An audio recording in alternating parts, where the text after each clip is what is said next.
Welcome, folks, to this edition of the 700 Club.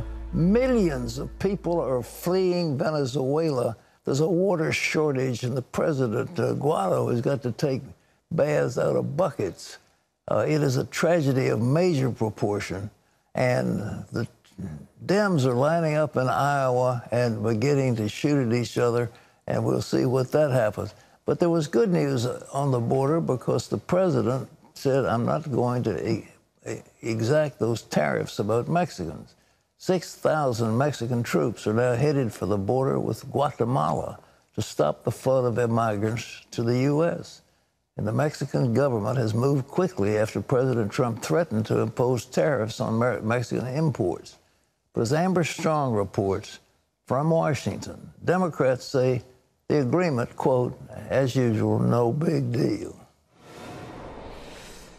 President Trump is taking a victory lap over what he calls successful negotiations and says more is on the way when it comes to Mexico.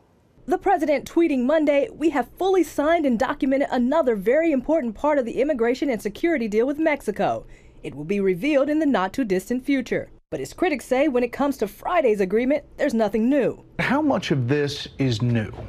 All of it is new. The administration is pushing back on that New York Times report, saying most of the agreement was negotiated months ago. This is the first time we've heard anything like this kind of number of law enforcement being deployed in Mexico to address migration. In addition to the 6,000 Mexican National Guard members heading to the Guatemalan border and throughout the country, the State Department says Mexico has agreed to take decisive action to dismantle human trafficking organizations, and both sides agreed to the expansion of the migrant protection protocols. Trump supporters in Washington say the very threat of tariffs succeeded in pressuring the Mexican government to take stronger actions. He's using tariffs as leverage in trade negotiations, and I think he used them as leverage in this situation brilliantly. But his opponents contend the end doesn't justify the means. They might have accelerated the timetable, but by and large, the president achieved nothing except to jeopardize the most important trading relationship that the United States of America has. What I am tired of is a president who consistently goes to war, verbal war, with our allies. One thing both sides can agree on, more work has to be done by Congress. Now, all of this is contingent upon Mexico keeping their end of the bargain. If not, President Trump says there's always tariffs. Amber Strong, CBN News, Washington. Thanks, Amber. It's like a virus, or infection that is spreading. Out of Venezuela, millions of people, 4 million, have fled the country, but they're going to Peru, they're going to Brazil, they're going to, of course, the big group, to Colombia. And all these nations are going to be suffering an influx of these struggling people fleeing from that vicious dictatorship that's being imposed in that country. That number of 4 million is expected to grow after Venezuela reopened its border with Colombia this weekend. John Jessup has more on that. That is right, Pat. Thousands of desperate Venezuelans crossed into Colombia this weekend seeking food, medicine, and other basic needs. Venezuelan strongman Nicolas Maduro closed the border earlier this year to block humanitarian aid from entering the country.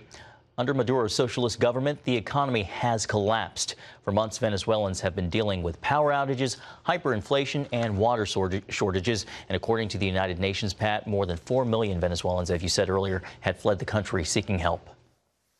Well, you know, folks, I have been saying it, and I'll say it again. Words will not take that dictator out. He's being supported by Cubans. The troops are being paid by Cuba. Russia has just pulled out of their engagement with Venezuela. They'd been supporting the Maduro regime. The Chinese are still supporting him. But in order to get those people out, it's going to take more than words. We're going to have to do something. And it seems like to me a force of the OAS, the Organization of American States, including members of the United States, need to get in there with military support. Now, you can use drones, you can have those Hellfire missiles. There are all kinds of ways that we can go after the troops that are supporting the Maduro regime. But something has got to be done, and ladies and gentlemen, words won't do it. We can't get rid of those Cuban forces that are supporting Maduro without force. And I know it seems unpleasant, but if there's a contagion in your city, If a gang of thugs is terrorizing the population of a major city in the United States, we could not stand idly by and let it continue. We can't do it, and sooner or later we've got to move on it. Now, I know it's unpleasant, and maybe it won't be popular, but it's something that needs to be done. It's an infection that needs to be put down right away. And here is something else we're dealing with, of course. The president's got his hands full over in the Middle East. Here's John with that story. That's right, Pat. The commander of U.S. forces in the Middle East says a stronger military presence may be needed in the region. That's according to the Wall Street Journal. General Frank McKenzie, head of U.S. Central Command, says the deployment of a carrier group to the Arabian Sea has tamped down the recent Iranian threat, but he added the danger from Iran is ongoing, and the U.S. needs a sustained, credible force to keep the situation stable. He declined to give details on any recommendations to the Pentagon. Meanwhile, Iran's foreign minister is speaking out today about the heightened level of tensions between the United States and his country, saying whoever starts a war with us will not be the one who finishes it. Well, in California, the power company PG&E is shutting off electricity to northern parts of the state due to high winds and dry conditions. The temporary preemptive shutdowns are to prevent outbreaks of deadly wildfires caused by high winds blowing down power lines. Over the weekend, a fire broke out in Yolo County. The sand fire has grown to 2,200 acres. About 125 people have been evacuated. In Valencia, California, a brush fire threatened a water park. Officials first ordering an evacuation, but then turning them all back. About 9 people went to the hospital for smoke inhalation and heat exposure. It got smokier and smokier, and that became, I guess, an issue of a respiratory issue. There was ash falling around. And rough weather bringing catastrophe to other parts of the country this weekend. In Dallas, a construction crane toppled onto an apartment building during a heavy storm, killing 1 person and injuring 6 others. And in the southeast, heavy rains brought flooding to parts of North Carolina. 3 people died when their car hit a tree and turned over in a flooded creek. Pat, back to you. They're saying that the flooding is of epic proportions. People who are in the farm state that we can't remember anything like it. There's nothing in our record that indicates floods of this nature. Huge rivers are overflowing their banks, and farmers can't plant. The heartland of America is being struck with a terrible blow. If these farmers in Kansas and Ohio and Iowa and Nebraska can't get into their fields to plant, and I'm sure that's going to be in southern Illinois and the other farm countries, if these floods are so intense that they can't plant, that means that the prices of our food stuff is going to go up dramatically, and those companies that supply the farmers will be dealt a body blow. So it's one of those things that needs to be dealt with, and I don't know, what can we do except offer them our aid, but it's not enough to just smile and say, well, isn't that tough luck? We've got to pray for these people, and as a nation, we have to help them because this is the heartland, the breadbasket of this great nation. Now, there's something else that's happening. It's almost a joke. They have 20, maybe as many as, 28 Democratic presidential candidates. Iowa is just getting to be a zoo. They've all descended on that small state to try to get votes. And in order for the ones that are way behind to gain any traction, they've got to out-radicalize each other. The most radical statements to get some attention. How else do they get press? Well, there's something else the Democratic Party has done. They said, look, we know we're going to have a debate. It'll be a zoo. So we've got to put some criteria on it. We've got to say, well, you have to have so much money in the bank. You have to have a certain rating in the polling to show that you have some support somewhere. Well, 19 of the Democratic presidential candidates descended, as I said, on Iowa this weekend and speaking at an enormous party fundraiser. But one candidate who wasn't there was none other than Joe Biden. He's the front runner. Other candidates took veiled shots at him, with Bernie Sanders arguing that the same old politics won't beat President Trump, and saying that a middle ground strategy, which is represented by Biden, is nothing but a failed political strategy. And while South Bend, Indiana Mayor Pete Buttigieg emphasized his youth as a voice of a new generation. The American people want change. They want real change. And it turns out people of all generations are ready to see a new generation rise in American leadership. The company I used to call Pravda on the Plains, the Des Moines Register poll concludes that the Democratic Iowa gathering showing Biden still leading with the pack with 20% of the vote, and essentially a tie with second place Sanders and Elizabeth Warren, who have about 15% each. Buttigieg has 14. Well, John? Pat, modern campaigns now have a challenge to face. Deepfakes are the practice of altering video or pictures to falsely portray a person, putting them in a bad light.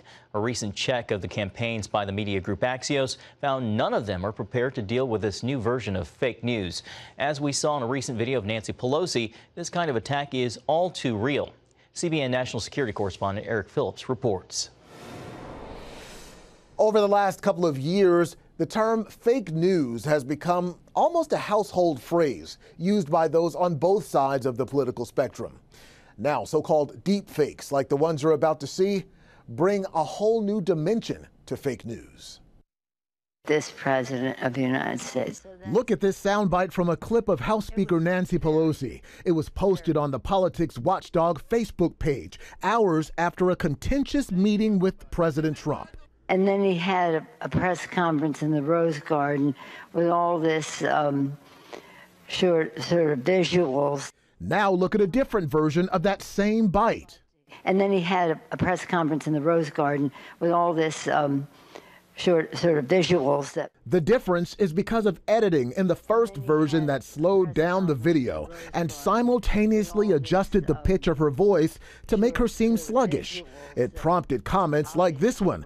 Good Lord, lady, how many drinks did you have today? When you look at an image or video online, can you tell if it's been manipulated or not? An organization called DARPA, which stands for the Defense Advanced Research Projects Agency, is spearheading the detection of this growing threat of engineered images. Faking pictures is not a new trick. A portrait painter in 1865 stuck Abraham Lincoln's head on this Southern Civil War politician's body. But in recent times, technology has harnessed the power of artificial intelligence to create and manipulate new worlds and new faces.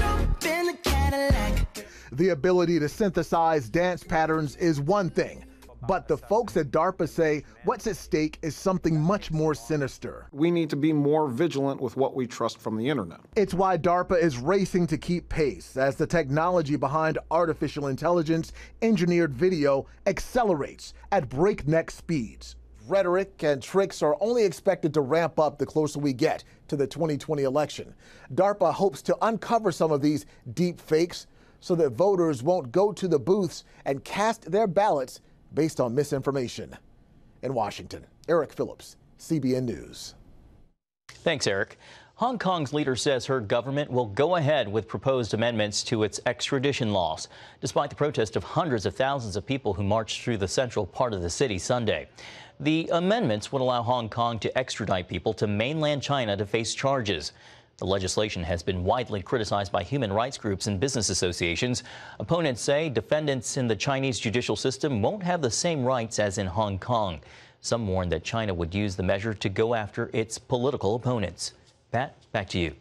Well, you know, it's amazing. A few years ago, the Brits had control of Hong Kong, and there was a treaty, I think 50-year treaty, that finally turned Hong Kong from British control over to the Chinese government. But Hong Kong was an escape valve for the Chinese government. It was a place where trade could take place, where a lot of money was being made, where it had a completely free and independent political system. And Hong Kong was a delightful place to visit, beautiful hotels, wonderful restaurants, all kinds of shops, and you could buy just about anything you'd ever heard of in Hong Kong. And so it was a showcase for a two-state solution to the problem. If the Chinese move in and strong-arm Hong Kong, it'll be a diplomatic and a public relations nightmare for them. I would, of course, they're not going to listen to me, but if they have any sense, they'll keep their hands off Hong Kong and leave them leave it free and independent, because it is a great territory. We've had great success with our programs in Hong Kong. It's a lovely place, and to see it being brutalized by mainland China is a terrible, terrible thing to see.